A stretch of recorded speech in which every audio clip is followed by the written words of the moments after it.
La Retro es presentado por Next News, el banco de noticias más grande de Chile. ¿Qué tal? ¿Cómo están? Muy buenas tardes. Bienvenidos a otro capítulo de La Retro, perdón, el contenido de El Libero. La Retro, este podcast que hacemos regularmente, ya desde hace varios meses, para comentar aspectos vinculados con las reformas económicas y también temas económicos para toda la comunidad de la audiencia de El Libero. Obviamente, como siempre, con nuestros invitados regulares, con Cecilia Cifuentes, economista y director ejecutivo del Centro de Estudios Financieros del S Business School, y Guillermo Ramírez, abogado, diputado de la UDI, miembro de la Comisión de Hacienda de la Cámara y por lo tanto muy Mateo ahora en circunstancias de presupuesto. Lo pillamos ahí en estos días, en estos últimos días, ha estado muy metido en eso. Lo primero, como siempre, los saludo. ¿Cómo están? ¿Cómo ha sido su semana? ¿Cómo va este calurosísimo y raro en materia de clima mes de noviembre? Cecilia y Guillermo. Bien, todo bien. El viernes de nuevo vamos a decirle hola al frío, parece. Por lo menos eso muestra el clima, que el viernes llueve de nuevo. Vamos Días a de ver. lluvia, 28 grados acá en Santiago ahora, ayer 27, pero mañanas muy heladas, noches muy heladas también, y mezclado obviamente con temas para los que tenemos problemas alérgicos. Obviamente esta es una temporada horrorosa, ¿eh? en Yo no, resfrío y alergias yo no múltiples. puedo opinar mucho del clima porque estamos encerrados en el Congreso en Valparaíso, no sé si aquí hay aire acondicionado o calefacción, pero hay una temperatura como estándar. Y vamos a estar aquí encerrados hasta este jueves, o sea, mañana en la noche. Nos toca quedarnos hasta las 5 o 6 de la mañana, como es todos los años. Claro. Luego la próxima semana se repite la tónica en la Cámara de Diputados, de lunes a jueves, que también nos toca quedarnos ese típico día hasta las 5 o 6 de la mañana. Así que del clima no voy a saber mucho por estos días. Y es Va el tema. presupuesto, ¿no? En Sí, eso sí, de la están, ley de en presupuesto. presupuesto. Sí, todos los años la misma historia. En la comisión mixta, en la que participan 13 diputados y 13 senadores, el día final, que es este jueves, se pasa de largo y luego la semana siguiente le toca a la Cámara y ahí de nuevo la misma historia. Así que estamos Hasta, aquí haciéndonos el ánimo porque estamos desde el lunes en esto, desde ayer, y todavía falta harto. Así que, el pero bueno, clásico avanzando. hasta total despacho, como se dice Sí, hasta en, total en, despacho, esa es exactamente la expresión. en ese tema. Bueno, vamos a lo que nos convoca. Esta semana hubo un hito que culmina el proceso, este segundo proceso constituyente, ¿no es cierto?, o de constitución de la redacción de un nuevo proyecto muy distinto, obviamente, al primer proyecto, con bordes muy definidos, bordes que en ningún caso se sobrepasaron, con una propuesta bastante más corta, ¿no es cierto?, respecto a lo primero, y no voy a seguir dando objetivos que cada uno tendrá los de uno. Me da la sensación que este es un proyecto que juega dentro de la cancha de la institucionalidad y el proyecto anterior claramente se la sobrepasaba por múltiples lados. Dicho eso, uno de los aspectos principales tiene que ver con estabilidad, tiene que ver con certezas y tiene que ver con dinamismo económico. Y les quería preguntar una pregunta bien abierta, bien distinta a lo que hemos hecho en casi todos los programas anteriores. Y quiero partir, si quieres, Guillermo, contigo, en el sentido de, ok, ¿qué aspectos destacarías tú de esta propuesta constitucional que fue entregada al presidente Gabriel Boric y a partir de su firma, ¿no es cierto?, valida o posibilita el plebiscito del próximo 17 de diciembre, que aporten en materia económica aspectos políticos, que los hay muchos y probablemente sean los principales, y algunos aspectos de libertad de elección, algunos aspectos de garantías que también tú consideres que sean interesantes? Les pido en esto, para tener algo de tiempo, que se centren a lo mejor en tres o cuatro. Obviamente la Cecilia después los complementará, y quiero partir, insisto, Guillermo, contigo, porque tú fuiste además parte del grupo dentro de tu partido que definió ciertos bordes en este proceso nuevamente. Entonces, lo conoce el proceso desde mucho y la Cecilia claramente nos aporta desde su mirada técnica de especialista en materia económica. Mira, la Constitución del 80 tiene las normas que nosotros llamamos de orden público económico, que son básicamente las que ayudan a informar los aspectos económicos del país. Entonces, ahí, por ejemplo, tú tienes principios como la libre iniciativa en materia económica, la igualdad de trato en materia económica, el derecho de propiedad, el derecho a la propiedad, las normas del Banco Central que impiden que pueda tratar directamente con el gobierno o con las empresas del Estado. Tienes ahí la forma en que se tramita la ley de presupuesto, las materias de ley en materia económica, la iniciativa exclusiva del presidente, etcétera. Todo eso está en la Constitución del 80. Y lo que hace esta Constitución es recoger esas mismas normas. Yo diría que ahí no se no hay demasiados cambios. Los únicos cambios que uno podría decir de las normas que ya existen es que como se eliminan las leyes orgánicas constitucionales, la constitución propuesta, el texto propuesto, incorpora algunas normas que antes estaban en la ley orgánica constitucional y las incorpora al texto constitucional. Entonces, por ejemplo, en el Banco Central, la Constitución del 80 tiene solamente 2 artículos y muy breves los 2. La propuesta de ahora tiene más artículos porque recoge algunas cosas que son relevantes de la ley orgánica constitucional y las lleva a la Constitución. Por eso esta Constitución es un poco más larga, porque no van a haber leyes orgánicas constitucionales. Esa es la explicación, no es que sea un programa de gobierno, como algunos han insinuado. Ahora, ¿qué cosas adicionales tiene esta Constitución que yo podría decir que son interesantes? Primero, hay un aspecto que la Constitución vigente no tiene, que es que se establece como norma constitucional la responsabilidad fiscal. Porque si vamos a hablar de un Estado social y democrático de derecho, a eso había que ponerle bordes. Y uno de los bordes que se ponen, no el único, es el principio de responsabilidad fiscal que queda consagrado en la Constitución. Y eso yo creo que es muy importante para la macro, y eso lo puede explicar mucho mejor la Cecilia de lo que lo puedo explicar yo. Una segunda cosa que me parece interesante es el tema de, que no está en la Constitución vigente y que sí está en este nuevo texto, es el tratamiento que se le da a los fondos previsionales. Básicamente la inexpropiabilidad, pero también la Constitución se preocupa de cerrar cualquier tipo de puerta, no solamente a las otras formas de expropiación que se puedan poner creativos los políticos, sino que también a que esos fondos no puedan tener otro destino que la propia inversiones para que tú vayas aumentando tu propio patrimonio. Y eso a mí también me parece interesante. Y lo tercero, yo podría nombrar 3, que tú pediste 3, yo creo que la estabilidad que genera políticamente el nuevo sistema político es inmensamente importante. Hoy día, con la fragmentación que hay en el Congreso, con la dificultad de llegar a acuerdo, todo es incierto. O sea, si yo te dijera vamos a llegar a un buen acuerdo en pensiones, tú me creerías. Si te digo va a haber un pésimo acuerdo en pensiones, también me creerías. Si yo te dijera en el Congreso actual vamos a ponerle un cerrojo para que no haya más retiro al 10%, me creerías. Y si te digo que vamos a aprobar un 6º o un 7º retiro al 10%, también me creerías. Porque la verdad es que hoy día no hay nada cierto, el sistema político es un desastre y eso genera obviamente incertidumbre a nivel económico. Con el nuevo sistema político, en que van a haber pocos partidos, en que hay menos parlamentarios, en el que el Ejecutivo tiene más peso que el Congreso, hay mucho menos incertidumbre y eso por supuesto que es una buena noticia en el aspecto económico también. Es un elemento quizás poco sexy, que se ha destacado muchísimo, poco tangible, pero tremendamente relevante. Existen 20 partidos políticos hoy día representados en el Congreso, hay 10 en inscripción, uno se olvida de ese tema. Sí. En esto hay estudios, hay papers de académicos del CEP, por ejemplo, que plantean 5 o 6, que podrían pasar este umbral, y eso te da una respuesta, una solución institucional, que dejándolo obviamente a los honorables sería imposible, porque son un grupo de interés que obviamente va a defender sus intereses en este caso. Pero venidos de afuera... Un segundo para abonar a lo que estáis diciendo. Clapes publicó esta semana, o la semana pasada, ustedes dos lo saben muy bien, un libro en el que participan 8 exministros de Hacienda. Y ante la pregunta de qué es lo que más ayudaría para retomar el crecimiento y para que haya mayor actividad económica, qué sé yo, estos ministros de Hacienda responden en clave política. Dicen, necesitamos un nuevo sistema político que le dé más estabilidad al país. Lo dicen de otra manera, pero es lo mismo. Dicen que el problema que ya estamos teniendo es de fragmentación. Y justamente el sistema político nuevo que se propone evita la fragmentación. Por lo tanto, estoy interpretando sus palabras, pero apunta exactamente a lo mismo. Cecilia, me imagino que esto es un aspecto que tú lo consideras muy relevante y eventuales otros aspectos que te gustaría destacar de esta propuesta, que seguramente tiene luces y sombras, no hay ninguna duda, pero en aspectos económicos que tú consideres que incluye este proyecto y que te parezcan muy relevantes, muy importantes para un mejor desarrollo económico.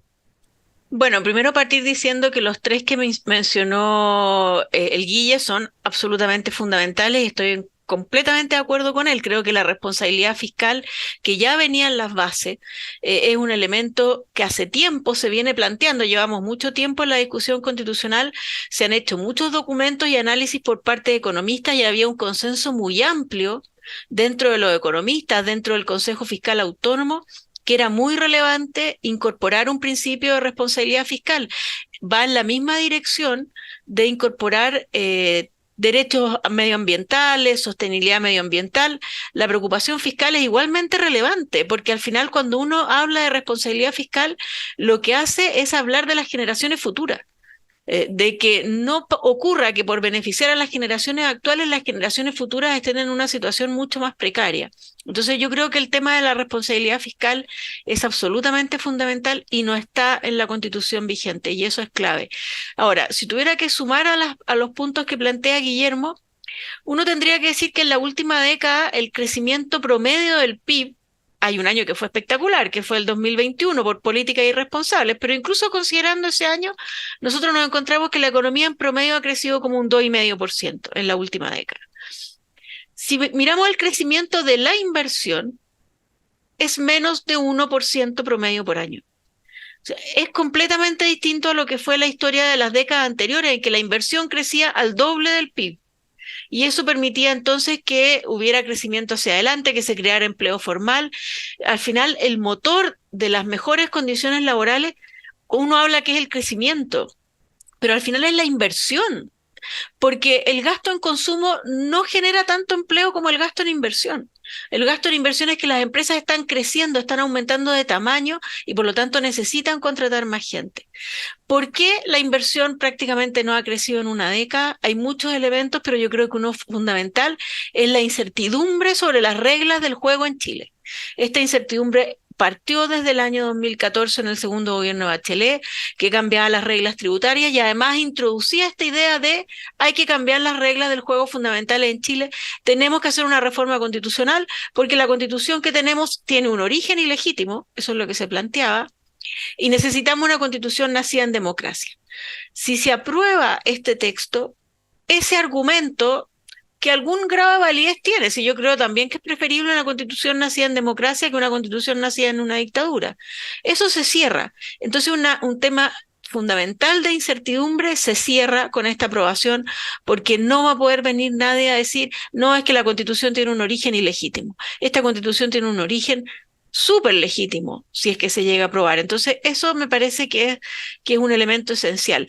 Y otro elemento que podría sumar también a los que hablaba Guillermo, creo que el tema de la fragmentación política es clave, pero igualmente clave para recuperar el crecimiento en Chile es, y esto está bien diagnosticado, que nosotros necesitamos hacer una reforma del Estado en Chile.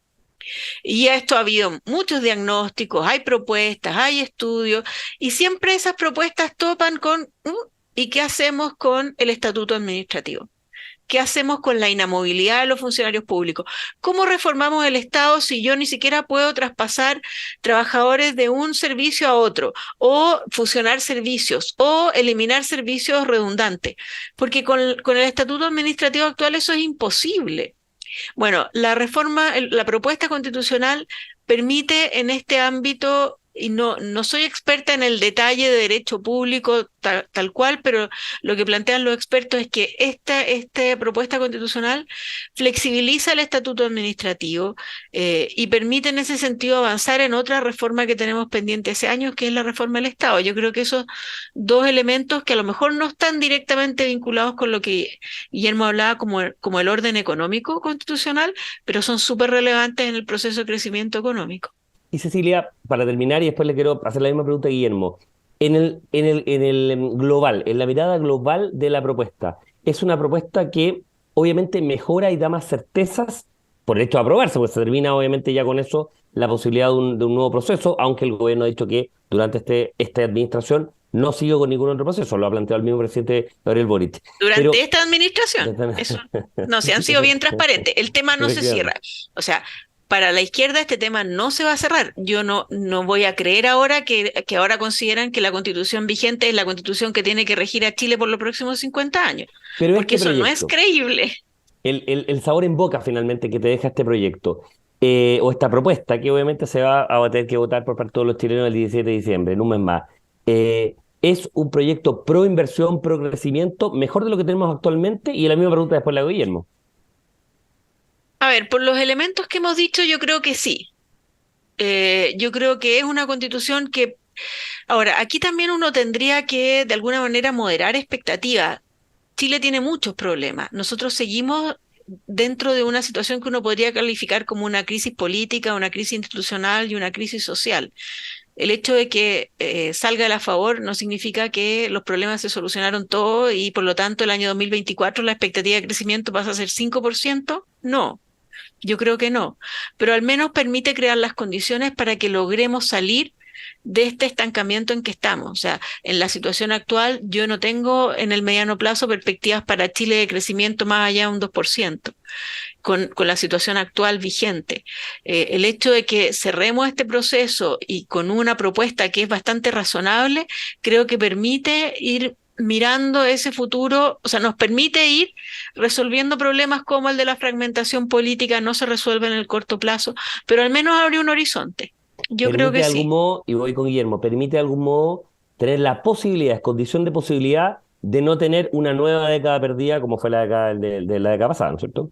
Sí, ahí lo expresaste súper bien, Cristian. Abre la opción de no seguir en esta trampa de ingreso medio en que estamos absolutamente inmersos Y que, hace bastante y que tiempo. además lo peor es que lo veníamos conversando previamente a la década pasada, hace mucho tiempo, en el tema económico, la trampa de los ingresos medios, la trampa de los ingresos medios, la crisis de expectativa que plantea en su minuto, creo que era Huntington el que planteaba ese tema. Bueno, en fin.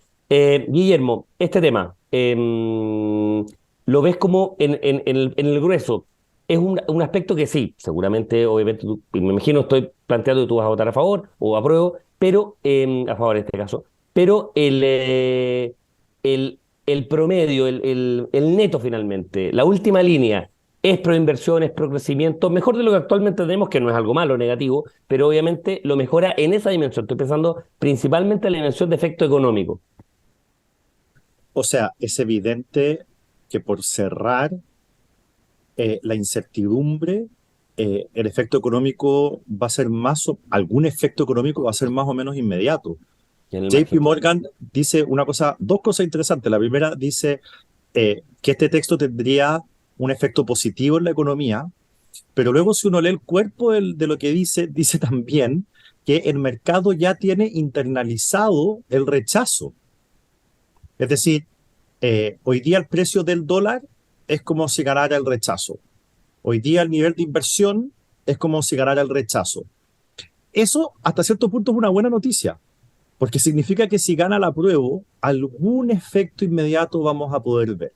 Y esto en castellano significa tener más pega, que hoy día es un problema grave después de 11 meses consecutivos en que los índices de trabajo caen. Y más pega, todos sabemos que significa al final un aumento más sostenido de los salarios. Y eso ya genera un cambio brutal en el bienestar de las familias y en su posibilidad de progresar. Entonces, creo que Chile hoy día tiene una gran oportunidad, no solamente pensando en términos como abstractos, arreglar el sistema político, dar certidumbre a la inversión. No, estamos hablando de que esto impacta en la vida cotidiana de las personas.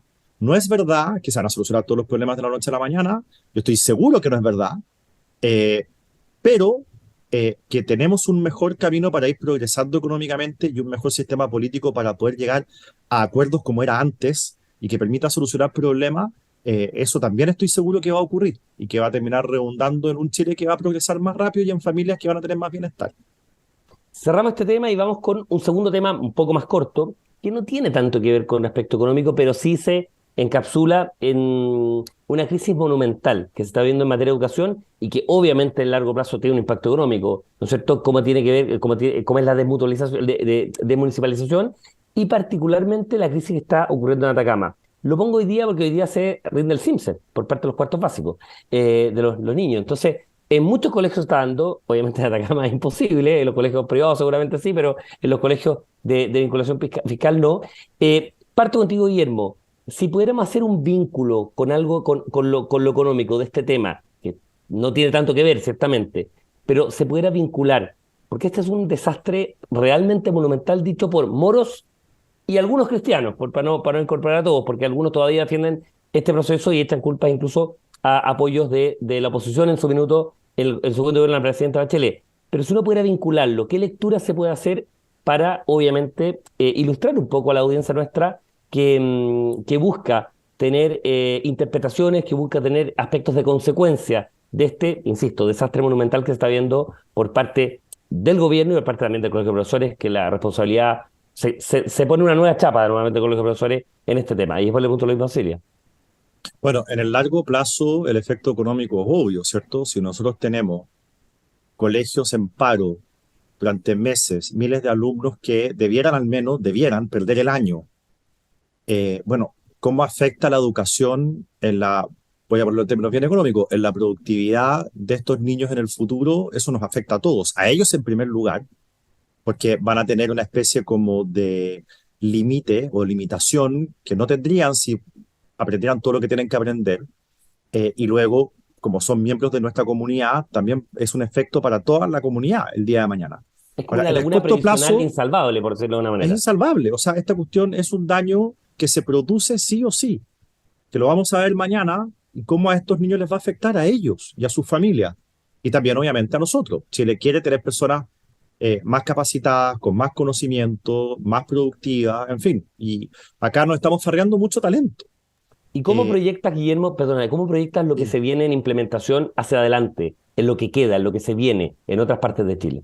Bueno, los mismos creadores del SLEP, que es un desastre, entre ellos la senadora Proboste, le han pedido al gobierno que pare el traspaso de los colegios de los municipios a los SLEP.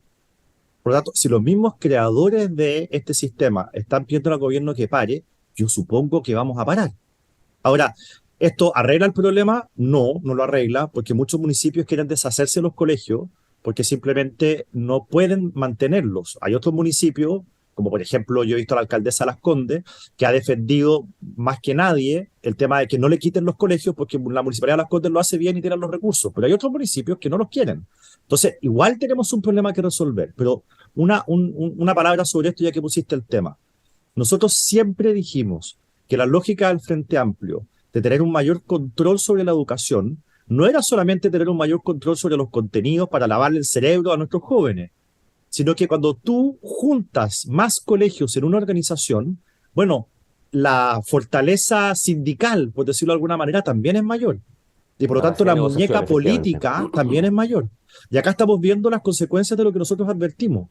Tienen a los alumnos rehenes, están generando un daño inmenso a los niños más vulnerables del país para conseguir hoy día ciertos fines, mañana pueden ser fines políticos. ¿Y por qué pueden ser fines políticos? Porque estos SLEP están cooptados por grupos políticos.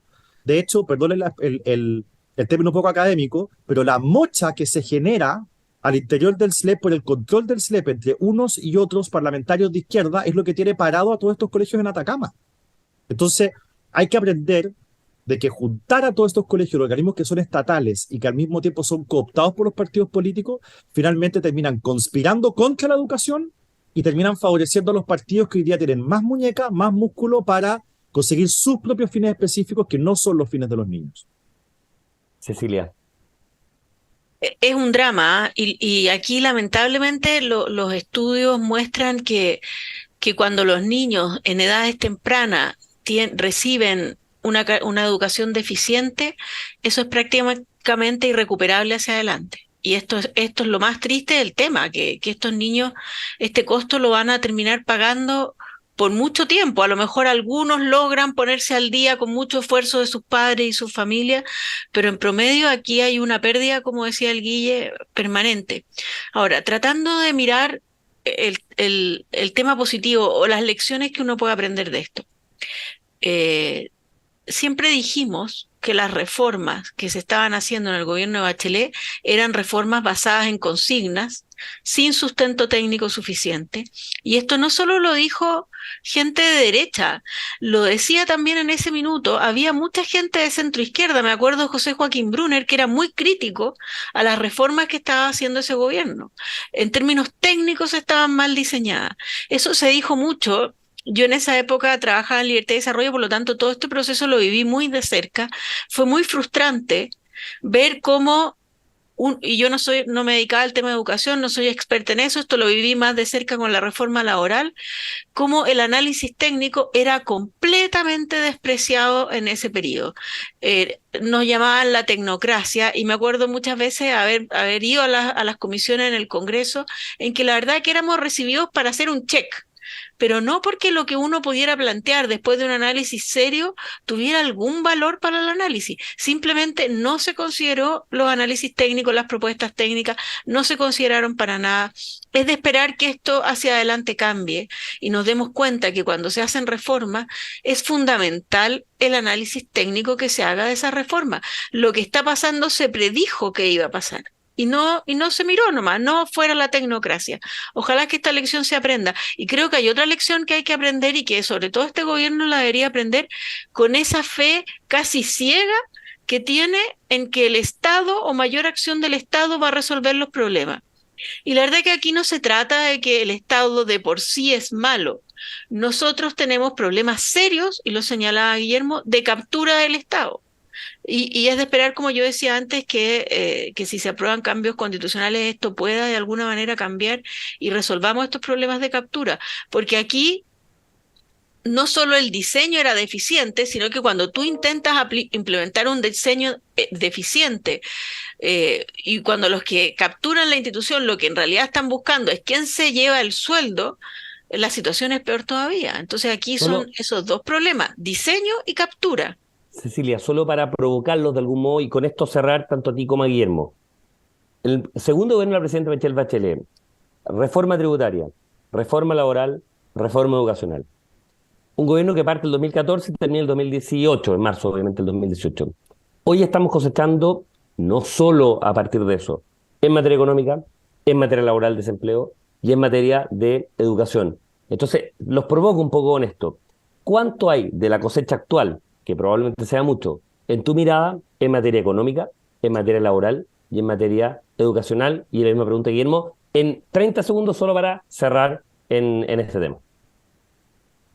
Bueno, bien corto. Yo creo que, claro, la situación que está viviendo Chile, hay muchos responsables, probablemente todos tenemos cuotas de responsabilidad, pero yo siempre he pensado que la principal responsable de los problemas de Chile es Michelle Bachelet, por el cambio cultural que produjo, por haberle dado espacio al Partido Comunista, por una serie de razones. Para mí ella es no la única, pero la principal culpable de los problemas que tenemos.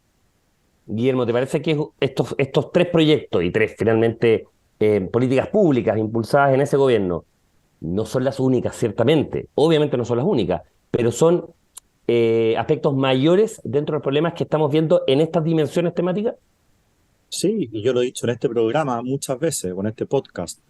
Los 30 años de Chile se acabaron, los 30 años de progreso económico, los 30 años dorados se acabaron con la reforma del ministro Ariano en 2014. Lo dije en ese minuto, en mi calidad de asesor, lo he dicho desde que soy diputado, que ya voy a cumplir 6 años, de que si nosotros lo que queremos es revertir el mal camino económico, es requisito sine qua non revertir la reforma del ministro Arenas. Y una de las razones por las cuales rechazamos con tanta fuerza la reforma del ministro Marcel es porque él profundizaba la lógica del ministro Arenas en vez de echarla para atrás, en vez de retrotraerla. Pero no hay que mirar solamente al pasado, Cristian, para darse cuenta de lo que está pasando. También podemos mirar al futuro. Fíjate que Cecilia hablaba de que los técnicos han sido despreciados. Tú dabas 3 ejemplos en los que los técnicos son despreciados, educación y economía particularmente. El gobierno convocó para el tema ISAPRES a una comisión muy transversal, desde el Frente Amplio a la UDI, con académicos. Ellos llegaron a un acuerdo unánime, el informe lo firmaron todos, incluso redactaron las indicaciones para la ley corta de ISAPRE, que fue revisada por el propio gobierno y visado por el gobierno. Pero a la hora de tomar la decisión política de mandar esas indicaciones a la Comisión de Salud, el gobierno echó pie atrás, ignoró el informe de esta comisión técnica y las indicaciones que presentó van en el sentido contrario, lo que garantiza que van a quebrar todas las ISAPRES, si es que eso se aprueba, y lo que confirma lo que hemos advertido tantas veces, que el gobierno quiere, por la vía de los hechos, cambiar el sistema de salud, saltándose la discusión democrática. Las quiere hacer quebrar. Y ese es un ejemplo más para que agregues a tu lista, Cristian, de cómo el gobierno, a sabiendas de que está haciendo daño, yendo en contra de lo que dicen los expertos, sigue un curso de acción cuyo pato vamos a pagar, igual como ocurrió con Bachelet, en un tiempo más. La vía de los hechos a mí me retrotrae, habiéndolo tenido tan fresco, la Unidad Popular. Es lo único que puedo decir que era y se establecía por la vía de los hechos. Efectivamente, esto no estoy dando un juicio, sino simplemente uniendo A con B, que era lo que hacíamos. Como siempre, un gusto, Guillermo, Cecilia, esta conversación que tenemos, Cecilia Cifuentes, economista, director ejecutivo del Centro de Estudios Financieros, Lesser Business School, y Guillermo Ramírez, lo dejamos ya también para volver a ciertas tareas, no sé si en este minuto, pero más rato en materia legislativa, diputado de la UDI, miembro de la Comisión de Hacienda de la Cámara y además jefe de bancada de ese partido. Como siempre, un gusto, nos estamos encontrando la próxima semana y que tengan un gran día y una gran semana. Nos vemos, chao. La Retro es presentado por Next News, el banco de noticias más grande de Chile. El Líbero, la realidad como no la habías visto. Haz que estos contenidos lleguen más lejos haciéndote miembro de la Red Líbero.